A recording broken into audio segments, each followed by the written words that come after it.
Yan, ako, ngayon lang ulit tayo nakapag-live mga kabunyog. Magandang araw, magandang gabi sa ating lahat. Kulek Soliman ang malupit sa katotohanan. Ako, palalim po ng palalim ang mga investigasyon dyan sa flood control, no? Binuo na nga yung ICI, Independent Commission on Infrastructure, no?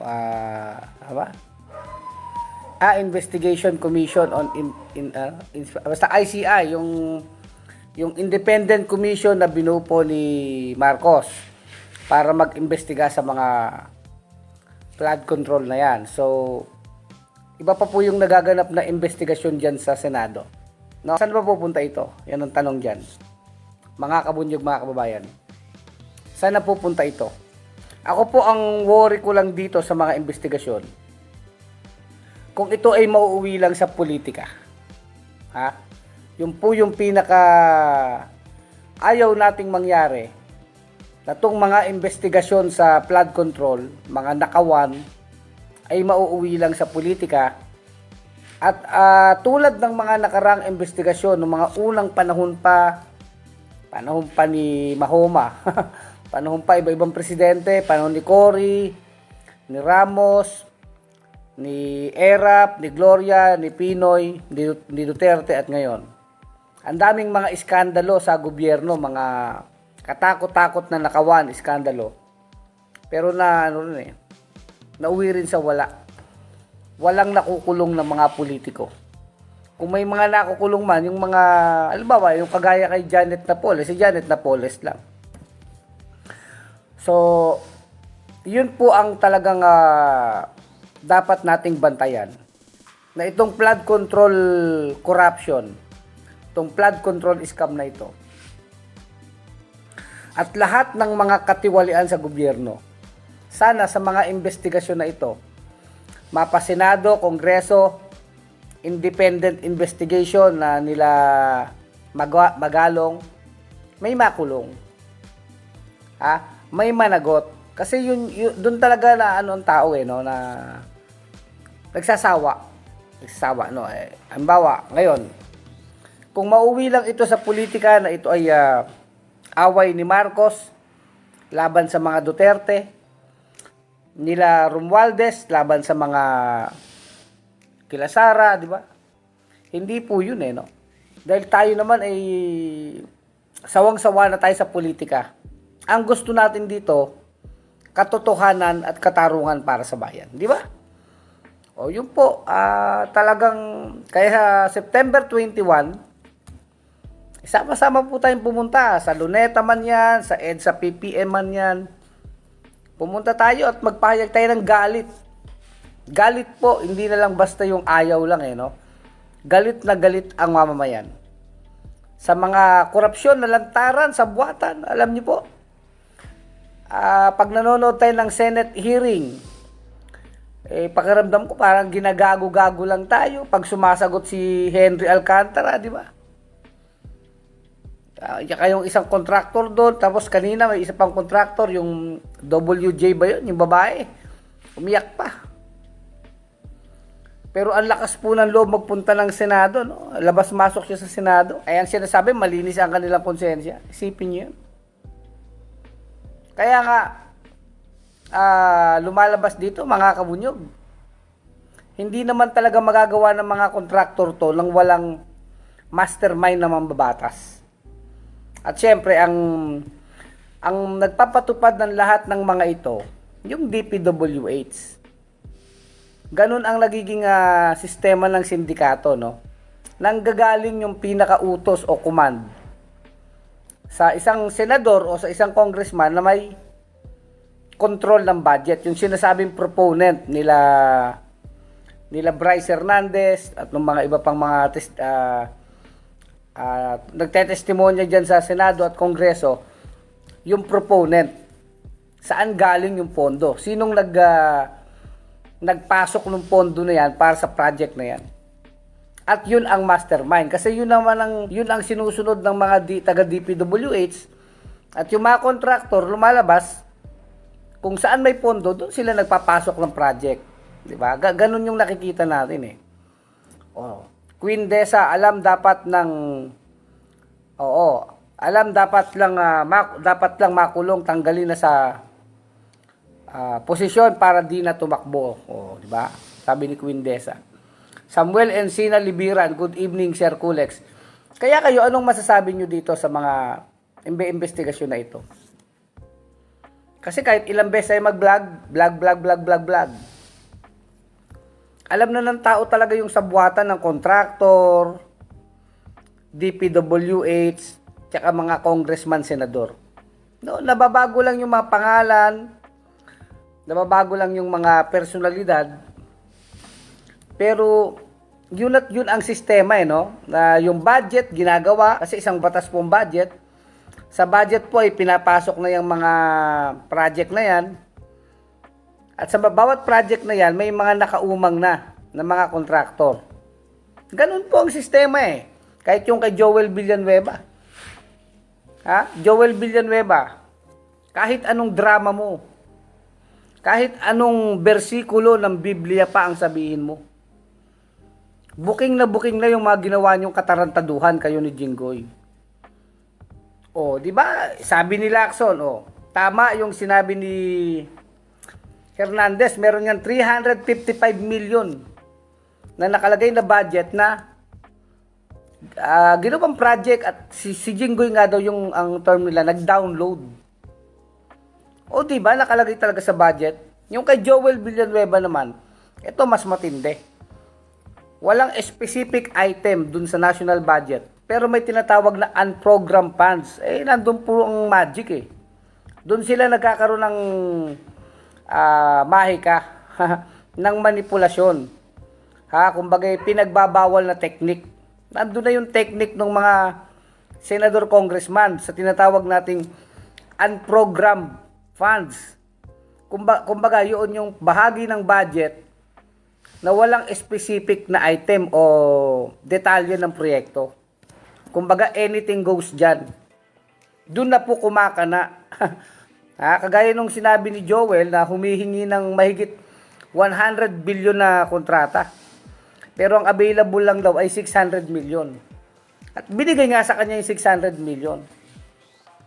Yan po yung sinasabi naman ng JP Mendoza na engineer sa DPWH.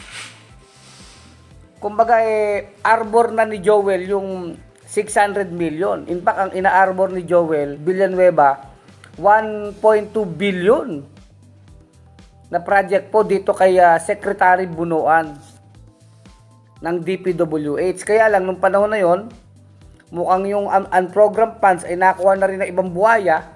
Ang kaya na lang ibigay daw ni Bunuan ay 600 million na lang.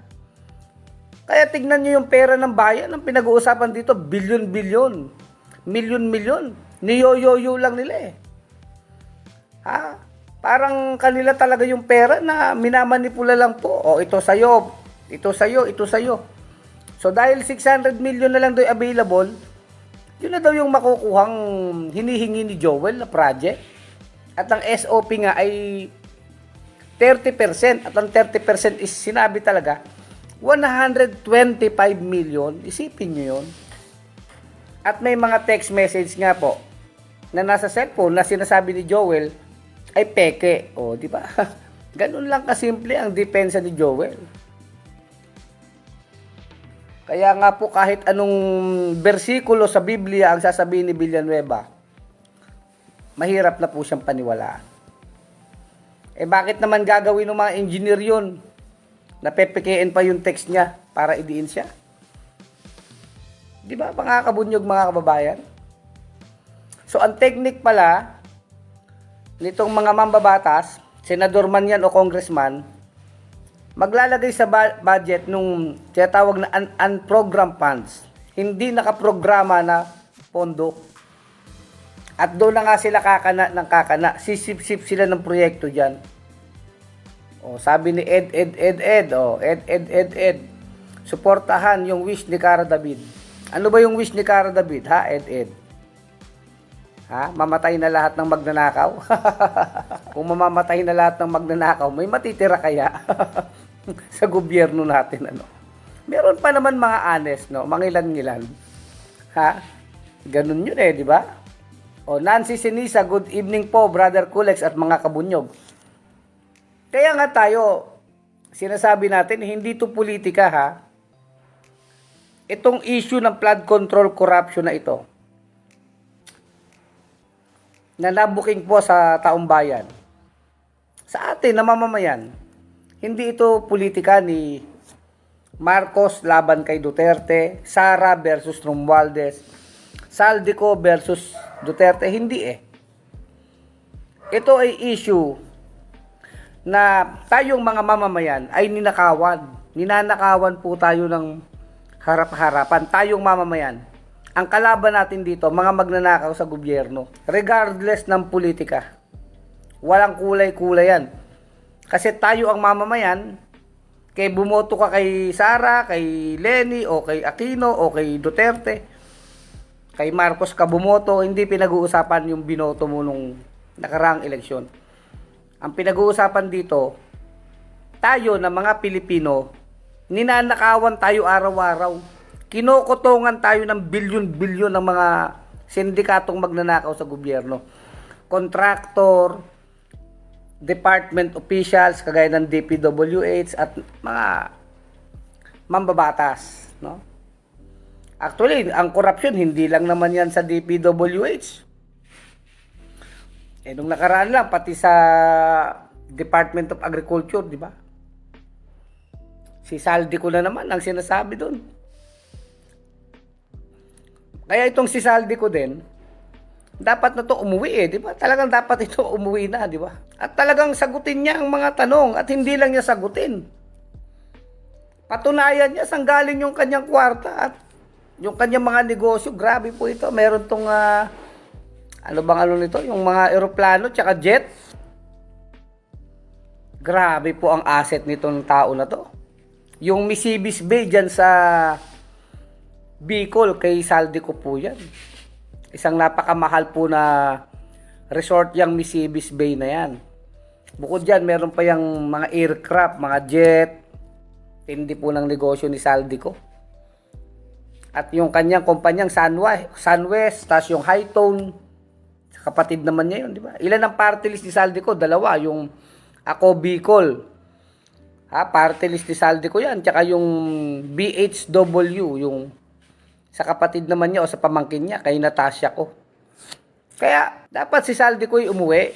Talagang pauwiin dito. Wala dapat pagtakpan. O yung kay Martin Romualdez din, meron daw biniling dalawang eroplano. Ang tindi, no? 8 million ang isa. $8 million, $8 million. So, magkano sa Philippine money ang $8 million? Binili ni Romualdez. Kaya tayo dito, mga kabunyog, mga kababayan, wala tayo dapat na kampihan o pagtakpan dito. Ang kampihan natin, tayo mismo ng mga Pilipino, mga mamamayan. Di ba? Na hindi, pera natin yan Kaya hindi ito tungkol sa politika Yun yung lagi pong ipinagdidiinan ng bunyog. Halatang-halata na nagsisinungaling sila, Sir Kulex, sabi ni John Eric Katubig. Totoong mga sinungaling yan, mga magnanakaw nga no? Kung yung pagnanakaw nga kaya ng bilyon-bilyon ay nagagawa nila, niluluko lang nila yung bidding, binababoy nila yung proseso, binababoy nila yung batas. Kasama na po talaga dyan ang pagsisinungaling, di ba? Easy lang sa kanilang magsinungaling. Di ba? Kaya hanggang saan ito? Hindi lang naman to simpleng issue lang nila nung Bulacan. O nila Bryce Hernandez, o nila Sally o yung Alcantara.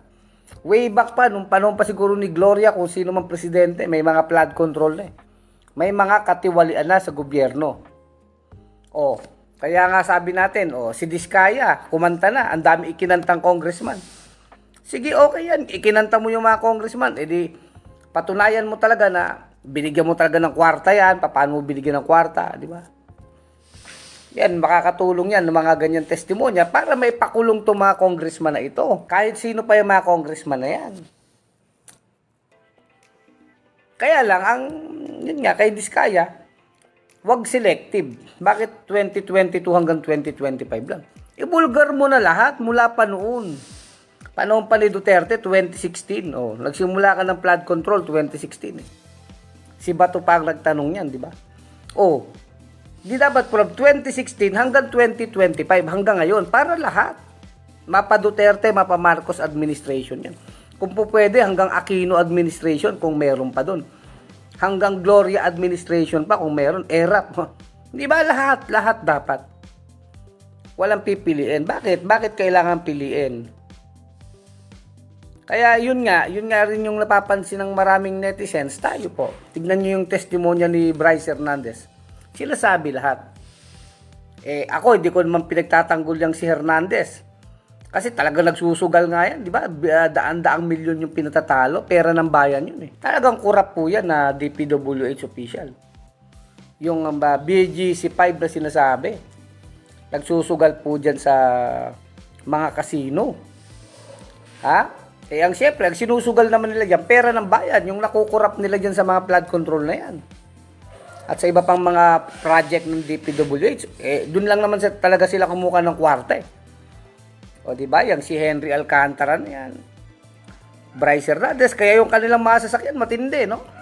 Yung iniregalo nila kay Alcantara, isang Philip Patek. Ako ngayon ko lang narinig yung mga ganyang relo. Ha? Mga ilang magkano isang relo? 5 million ang isa. Grabe po ang mga ang mga sasakyan. Kaya yung isang sasakyan ni Hernandez, ibinigay na po diyan kila Magalong eh. Sinurrender niya na dun siya sa independent commission na nag-iimbestiga. Ibinigay na ni Bryce Hernandez. At ito naman si Bryce Hernandez, ang maganda naman sa kanya, nagte-tell all na siya. Kumbaga, sinasabi niya na lahat. Nilalaglag niya na lahat. Kumbaga, tingin ko, mas umiiral na dito yung konsensya niya. Total, alam niyang makukulong siya. At least, yung naniniwala ka pa rin sa kaluluwa mo, naniniwala ka sa Diyos, sabihin mo totoo. Yun ang maganda sana, no, na talagang gawin niya yan, tuloy-tuloy na. Lahat ng senador, lahat ng congressman, i-booking na. Magkano ang sinusuhol, di ba? Ang kailangan kasi rito, ebidensya po, mga kabunyog eh. Kasi kahit na anong testimonya dyan sa Senado o Congress, kung walang makukuhang ebidensya, mahirap ipakulong itong mga buhaya na to. Ang makukulong talaga dito, yung mga direkta, halimbawa, contractor, tsaka DPWH official. Yan, madali ang ebidensya dyan kasi sila talaga yung nag-i-implement ng project eh. Napakadali nilang i-trace. Pero yung pong mga senador, congressman, kailangan dito talagang ang ebidensya ay tinanggap nila yung suhol o kung paano nila kinuha yung kwarta. Kailangan magkaroon ng ebidensya doon. At yan yung role nila Hernandez eh. O kung po pwede, itong sila Sara Diskaya. Kaya lang, kahit sila Sara Diskaya, hindi naman kumakanta. Di ba po mga kabunyog, mga kababayan? O, anong masasabi ninyo? Kaya dapat talaga, sila Hernandez, kung maglilinis ng konsensya, sabihin na lahat. At talaga mapin down yung mga mastermind ng mga congressman at senador. At kung sino pang mga big fish na yan. O, yung 51 billion na flood control pad ni Polong. Isipin nyo, 51 billion. Tindi po yun. O, Margarito Tampos Hercules, good evening. May kasabihan nga tayo na ang sinungaling ay kapatid ng magnanakaw. Naku po, talagang totoo yan eh. Hindi lang kapatid, talagang nasa iisang katawan na po yan eh. Kapag ikaw ay magnanakaw, ikaw ay sinungaling na rin, di ba? Oo, no? Margarito Tampos, good evening po, sabi ni Ed Lagasca. Boyet Paelmo Sanchez, naging hudyo na ang ilan sa ating kababayan na mas pinapaboran nila ang mga magnanakaw sa kaban ng bayan at mga tiwaling opisyal ng bansa. Jimmy Brosas, nanonood. Di ba? Salamat po sa mga panonood ninyo, ha. At pwede kayo mag-send ng stars, ha. May stars button diyan. Malaking tulong po yung stars na yan para sa pondo ng bunyog. Lourdes Vale, pero ang garapalan at talamak na korupsyon. Nako, hindi ko nabilis yung scroll eh. No? Medays de Guzman ng Japan, Good evening, Sir Kulex Soliman. Salamat. Queen Desa ng Tagig. Kapag nakulong, makakalaya din tapos mangungurakot na naman. Kaya nga eh. O, tignan nyo si Jinggoy. Nakalusot sa na police scam. Pero guilty yan sa 2 counts ng bribery. Pero under appeal pa yung kanyang kaso. Nag-appeal. Kaya yan, hindi pa rin nakukulong. Kaya gumagawa na naman ng lagim, di ba? Natawa ko yung sabi ni Jingo, sabi niya kung may magsasabi daw na kung ang nagnakaw ay si Risa Hontiveros, wala daw maniniwala. Kung ang nagnakaw ay si Risa Hontiveros, kung yun daw ang mga sasabihin. Pero kung ang sasabihin daw ay si Jinggoy ang nagnakaw, siya daw ang nagnakaw, talaga daw paniniwalaan. Buti alam ni Jinggoy yan, dahil daw sa kanyang nakaraan, di ba? Natawa naman ako kay Jinggoy, talagang inamin niya na magnanakaw siya, no? Ikinumpa niya ikinumpara niya yung sarili niya kay Risa Hontiveros. Salamat po sa nag-send ng stars, ha? Sino ba yung nag-send ng stars? 50 stars. Maraming salamat po. Si Lorena Bandalum. Salamat po, Ma'am Lorena Bandalum. Sa yung 50 stars, malaking tulong yan. Taga-saan po kayo? Kabunyog, Lorena Bandalum. Mukhang nasa Europa kayo, tama ba? Salamat po sa 50 stars, no? Sabi ni Concepcion Borja, praying for good weather. Oo nga eh. Pero alam niyo po, sabi ng mga pupunta doon, lalo tayo sa Bunyog, rain or shine naman tayo. Umulat umaraw yan, kahit bumagyo pa yan. Nandun tayo sa Luneta at yung pagkahapon, pupunta naman ng PPM, EDSA People Power Monument. So, yan, mga pagkilos, malakihang pagkilos po ito, grabe. Yung mga estudyante talaga, lumalabas sa kanilang mga schools, barabarangay po ang pupunta. Kaya galit na talaga tayo eh. Tayong mamamayan, galit na tayo sa pagnanakaw na ginagawa nila. Sobra na po sila eh. Kaya nga sabi natin, hindi ito tungkol sa away ni Duterte, Marcos, ni Romualdez, Saldico. Hindi eh. Hindi ito tungkol sa mga politiko eh. Away nila yan, wala na tayong pakialam dyan. Ang politika sa 2028 pa yan. Ang isipin natin ngayon, tayong mamamayan, lumalaban tayo sa korupsyon, sa mga magnanakaw. Managot ang dapat managot kahit sino pa yan. Maliwanag po yung ating posisyon kahit sino pa yan. Yung mga DDS. Mag-rally sila sa 21 pero gusto nilang pabagsakin si Marcos para iupo si Sara, di ba? Ano ang klase yun? Samantalang yung 51 billion na flood control ni Polong, hindi nila tinatanong kung saan napunta. In the same way, tanungin natin si Saldico, si Romualdez, at lahat ng yan.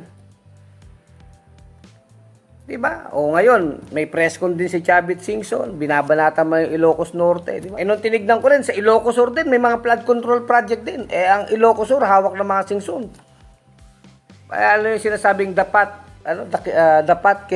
calling the kettle black, tama ba? Oo. Pare-parehas may uling naman, di ba? Dapat calling the kettle black, yung kasabihan sa English. Ano ba yon? Ang palayok ay tinatawag na itim ang takuri. Parehas naman silang maitim kasi parehas silang may uling. Kaya, paano mo i-call out yung mga korap kung ikaw ay korap din? Ikaw ay political dynasty din, di ba? Kaya ang may karapatan dito magsalita tungkol sa korupsyon, ang mamamayan na biktima. Tayo po yun. Tayong mga mamamayan na nagtatrabaho araw-araw. Mga vendor, mga guro, mga government employee, mga nagtatrabaho sa call center, mga driver, mga nagtatrabaho sa pabrika, mga magsasaka, mga ngisda, estudyante.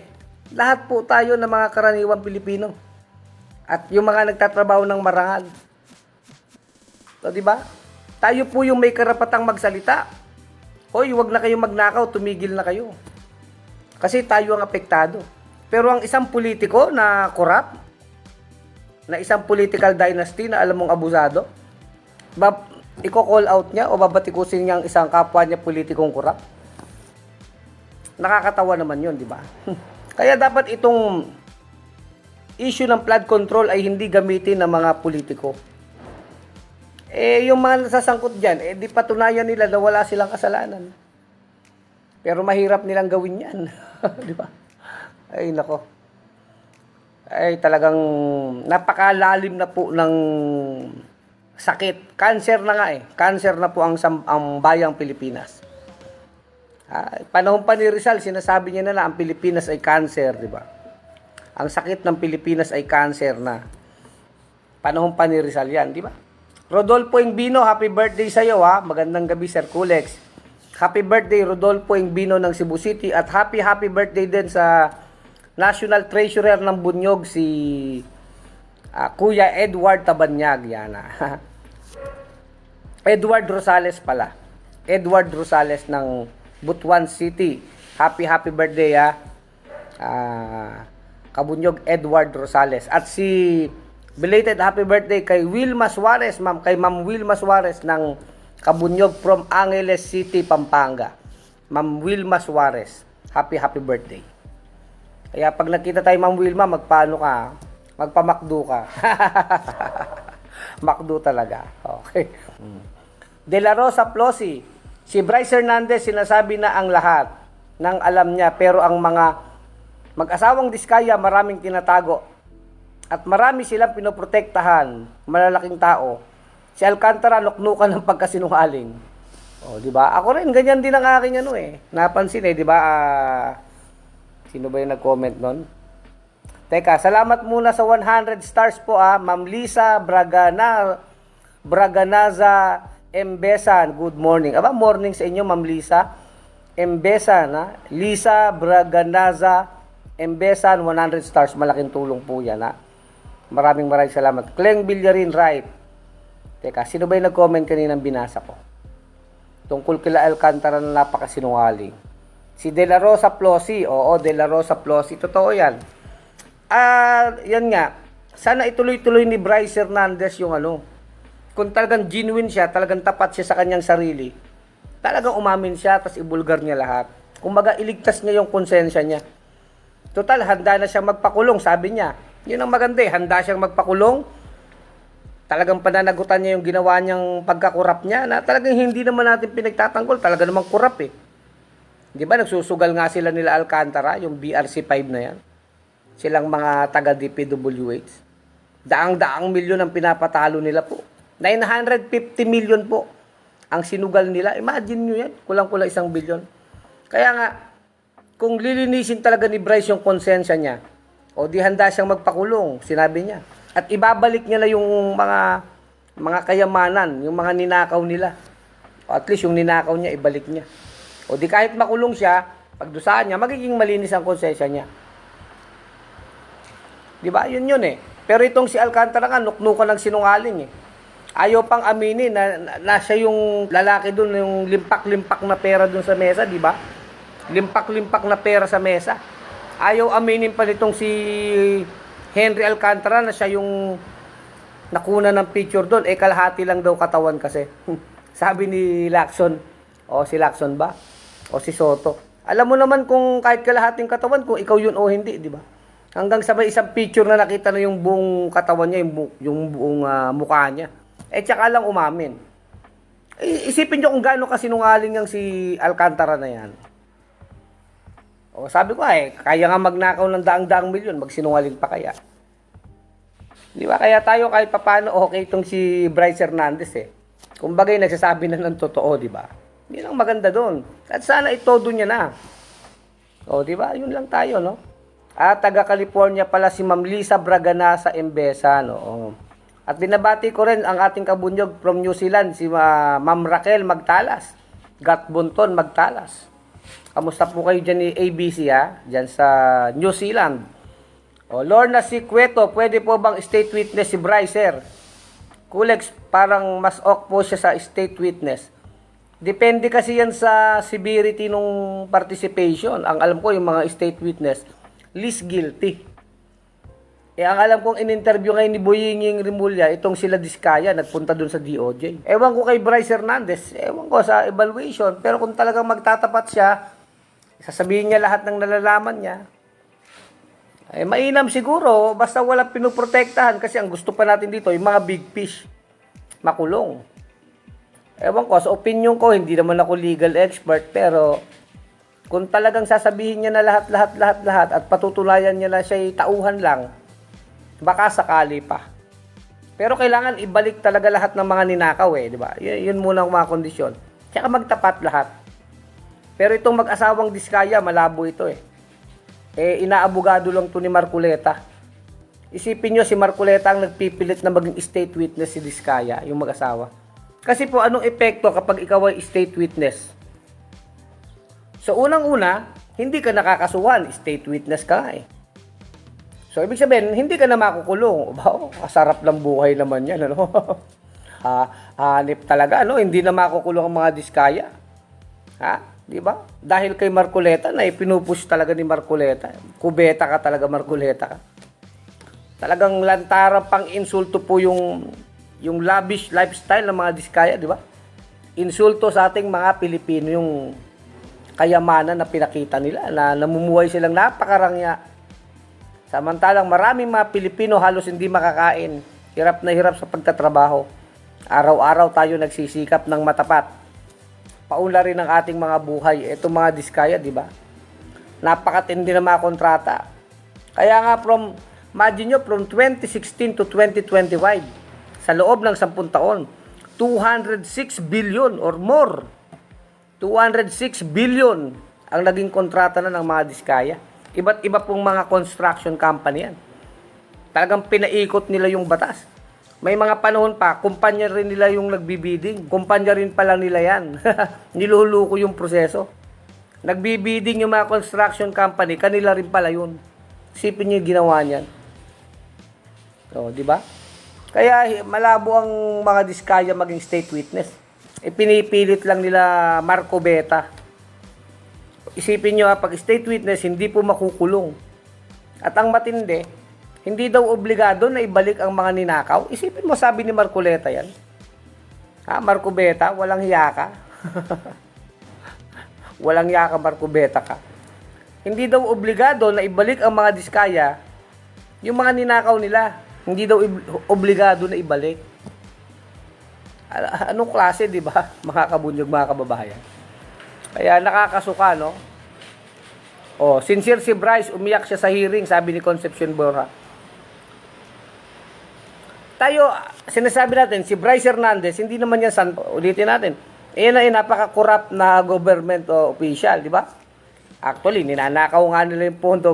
Baka iba dyan, ghost project pa. Hindi ko sinasabing napaka-santo niyang Bryce na yan. Hindi yan santo. In fact, napaka-corrupt nga yan. Isa yan sa napaka-corrupt na official.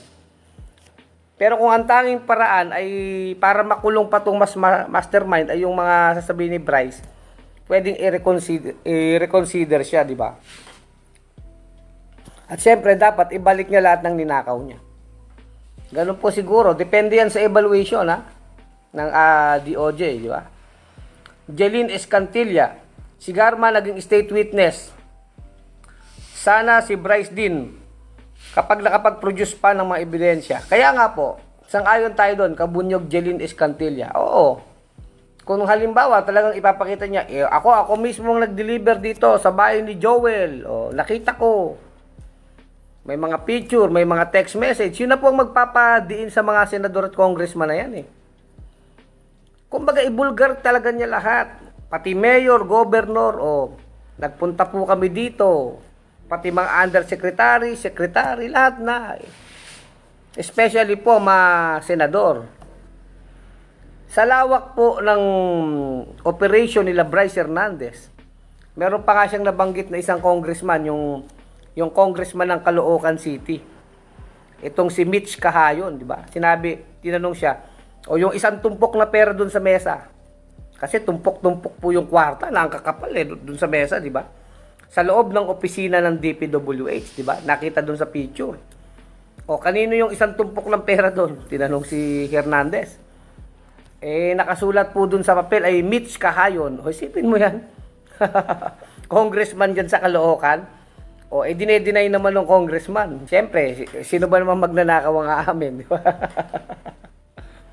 Sa totoo lang naman, wala naman talagang aamin niya kahit pangalanan, di ba? Pero bakit naman magsisinungaling si Hernandez sa dami-dami ng congressman? Bakit ka naman papangalanan kung hindi talaga ikaw 'yon, di ba? So, pinangalanan, di ba, ni Bryce Hernandez. Kaya makita mo rin yung ano niya eh. Sabi nating sincerity, yung katapatan na gusto talaga niyang kumanta, di ba? At sabi niya nga, gusto niyang lumabas para makakuha pa ng ebidensya. Siguro yung bahay niya, may mga files siya doon, mga video clippings. Delikado po yun. Babalik siya ng opisina niya. Sana hindi pa nilinis yung mga ebidensya. Ibig ko sabihin, pinayagan si Bryce Hernandez ni Soto na lumabas muna ng Senado. Pero may gwardya. Gwardyado si Bryce Hernandez. Ang gagawin niya, ikukuha siya ng mga ebidensya. Kasi yun yung kanyang pangako eh, di ba?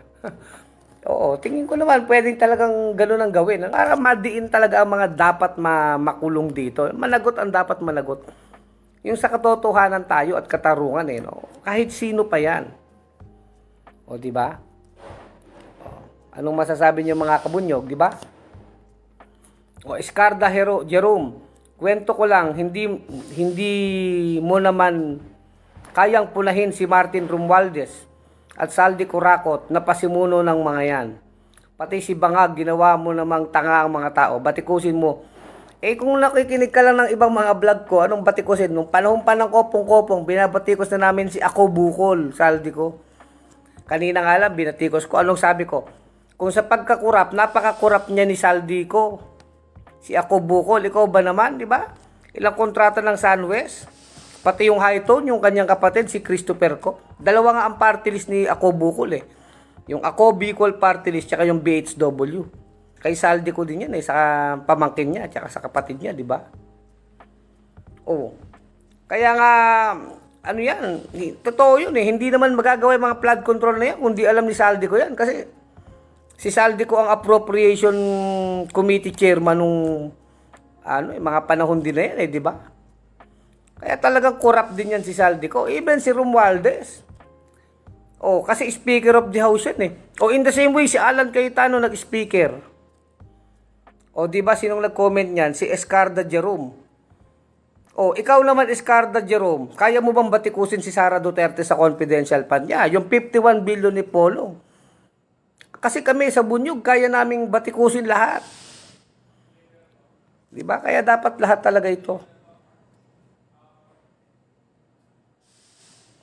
So, Eddie's Furniture, hindi naman senador si Marcoleta, abogado. Bunyog, bunyog, halikan na kasama ka. Bunyog, kapag buklod ay may pag-asa. Luzon, Visayas, Mindanao, isa ang pananaw. Sa bagong Pilipinas ang bunyog isisigaw. Bunyog, bunyog.